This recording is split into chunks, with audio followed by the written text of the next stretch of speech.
Welcome back, folks. Our Political Insider is brought to you by Digital Hearing Systems.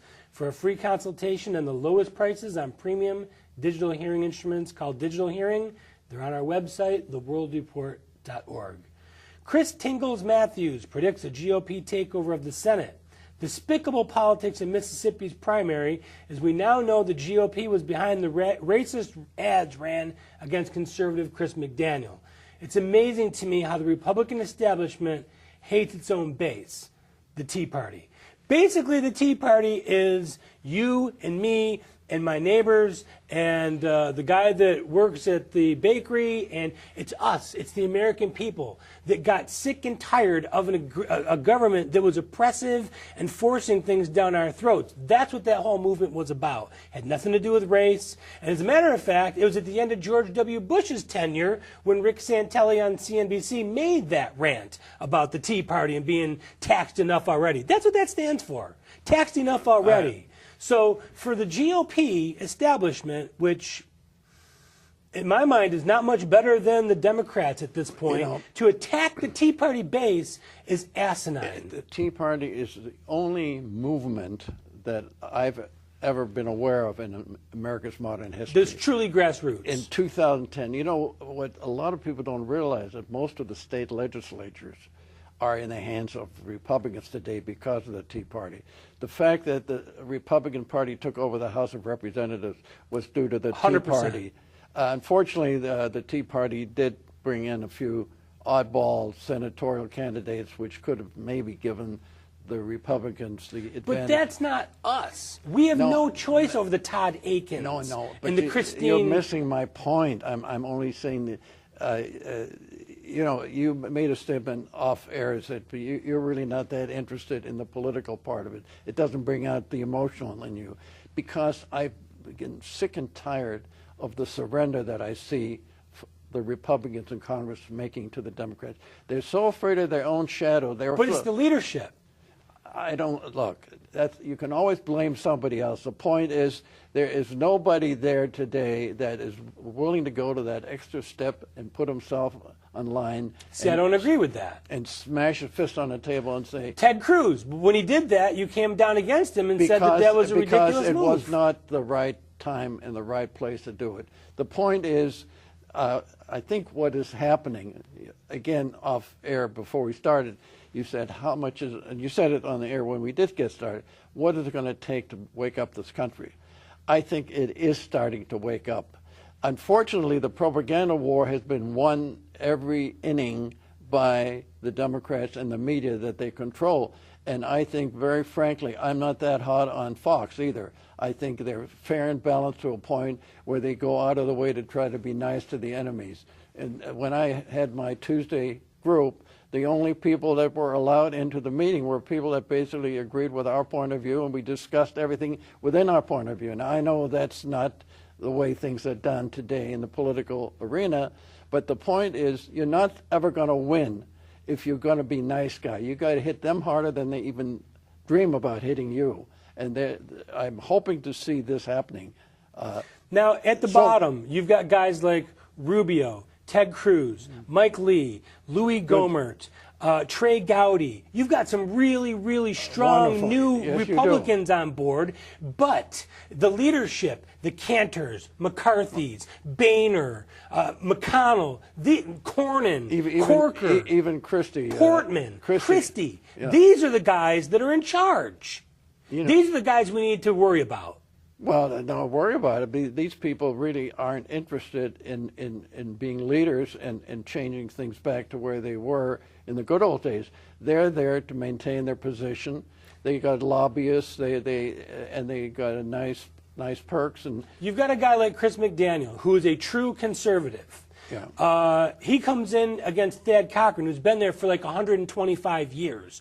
The guy needs help eating his oatmeal at this point. At some point, it's time to move on. I know. But the GOP ran racist ads and actually bust in Democrats. They pulled Democrat acorn-type stunts to get Cochran back in there because he's one of theirs. He's a good old boy. That's what has discouraged me up to this point regarding the Republican Party. I frankly have... I'm not saying I've registered as, but I'm I'm independent in my thinking right now. I don't think the Republican Party has met the call. And it shows up in the donations, too, because they're way behind the Democrats in money raising right now. And a lot of it has to do with the Republicans. The conservatives are sitting home and they're saying, I'm not voting for this. I'm not giving you my money. I'm not going to continue with the John McCain's, Lindsey Graham's. I could go on and on and on about this. But you notice how the Democrats never do that? They always circle their own. Always. Sheila Jackson Lee can talk about going to Mars, and they'll back her. Well, Sheila Jackson Lee believes the Declaration of Independence was 400 years ago. Exactly. But the Democrats will surround. They will surround their own and protect them. The Democratic Party is an ideological group of extremists who believe in their progressive so-called. When you ever watch MSNBC, you might as well be watching something out of the past. Where MSNBC is the only network that has more letters in its name than viewers.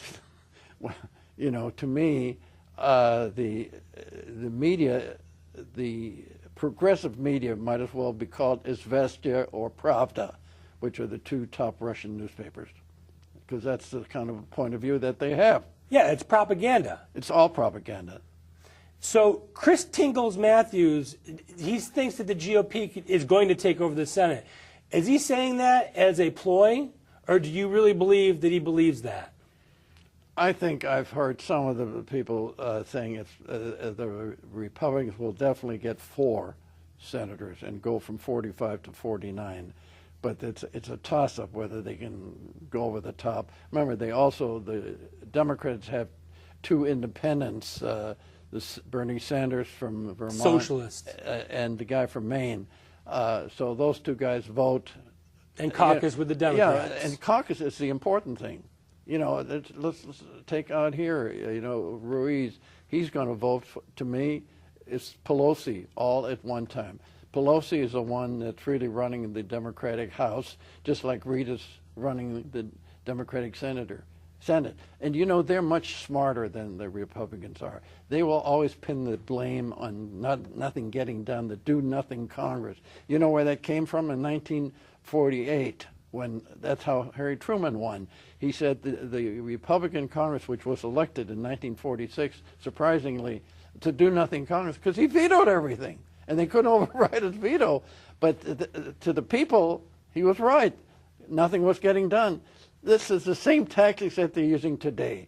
The Democrats are much smarter, much cleverer, and much more heinous in their objectives than the Republican Party. Well, that's it. They carry a big stick, and they aren't afraid to use it. That's exactly right. And they do have complicity in the media. There's no question about that. Well, also there's complicity in their chairmanships, and they punish you if you don't go along with the leadership. Now, you mentioned something earlier about the Republican governors.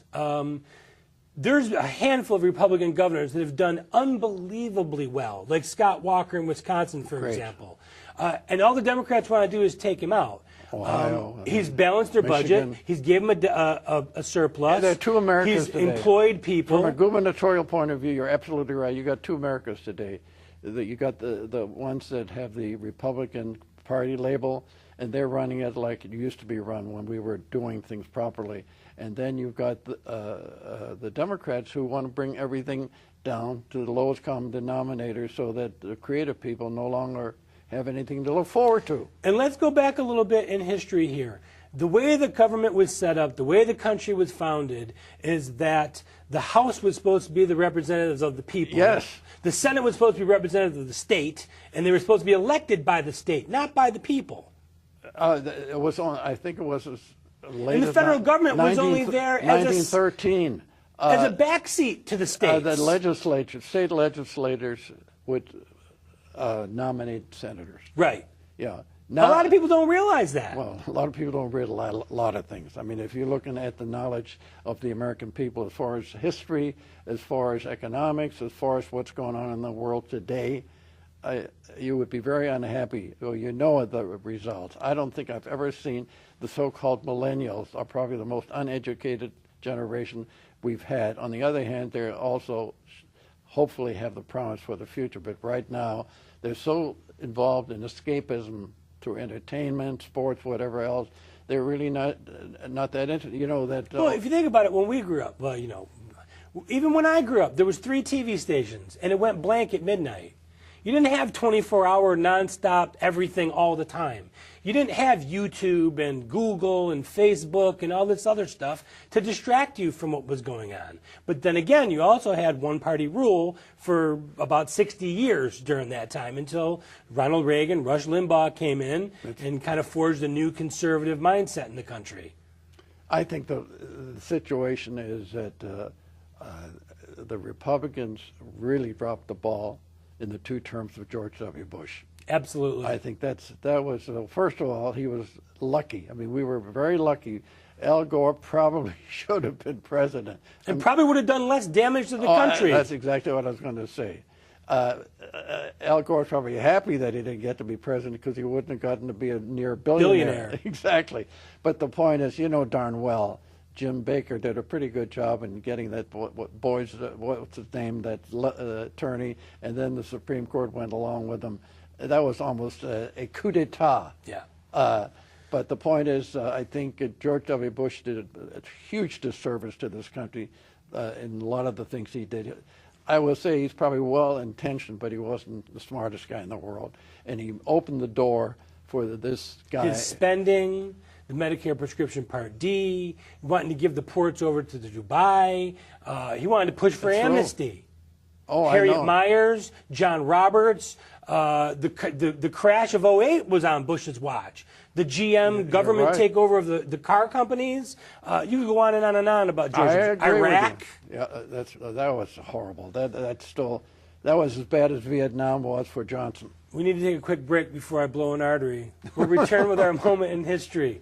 Which country's influence was responsible for forming the State of Israel? Stay right here to find out.